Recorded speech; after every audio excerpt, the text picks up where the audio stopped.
Больше всего я боюсь пауков, так как они очень мохнатые, и у них 8 глаз на одно лицо. Я пауков не боюсь, но зато боюсь собак. Мой самый большой страх – это собаки. А я не боюсь животных. Они такие милые. Мой страх – это во время экзаменов сидеть перед комиссией. И вроде ты все выучил, но ничего не можешь вспомнить. Я уверенно себя чувствую при комиссии, при сдаче экзаменов. У меня другие страхи. Я боюсь не оправдать ожидания своих родителей.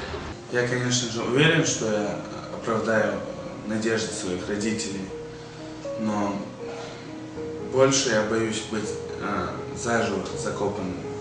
Я, конечно, не боюсь быть закопанным заживо, но мой страх связан с моей профессией юриспруденция. Я боюсь в будущем обвинить невиновного человека. Я не боюсь обидеть невиновного человека. Мои страхи более материального характера. Я боюсь в будущем остаться без работы. Я, конечно, не боюсь остаться без работы. Мой страх – это одиночество. Я не боюсь одиночества, потому что вокруг меня много верных друзей. Главный мой страх – это боязнь высоты. Представляя себя над пропастью, падающей вниз, я замираю от ужаса. Нет, я не боюсь высоты. Я бы даже прыгнул с парашютом. Чего я действительно боюсь, так это выступать перед публикой. Я не боюсь выступать перед публикой, потому что я учусь на актера. Я боюсь того, что я опозорюсь, и это мне не пережить никогда. Я не боюсь опозориться перед толпой, потому что я уверенный в себе человек. Но, как и у всех, у меня есть свой страх. Это боязнь воды. Я не боюсь воды. Абсолютно.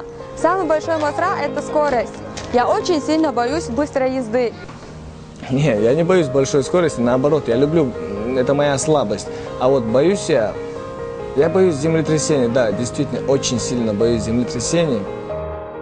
Я работаю в самом высоком здании республики и не боюсь, что может произойти землетрясение. Но ужасно боюсь змей, и мне становится страшно даже тогда, когда вспоминаю о них. Не, я не особо боюсь змей, если их не трогать, они не опасны. А вот чего я действительно боюсь, так это закрытого пространства. Даже иногда бывает, что я вообще боюсь заходить в лифт. Я не боюсь замкнутых пространств. Я думаю, что самый большой страх человек может испытывать перед потерей своих близких. У меня нет других страхов. Моя самая большая боязнь – это Всевышнего Аллаха.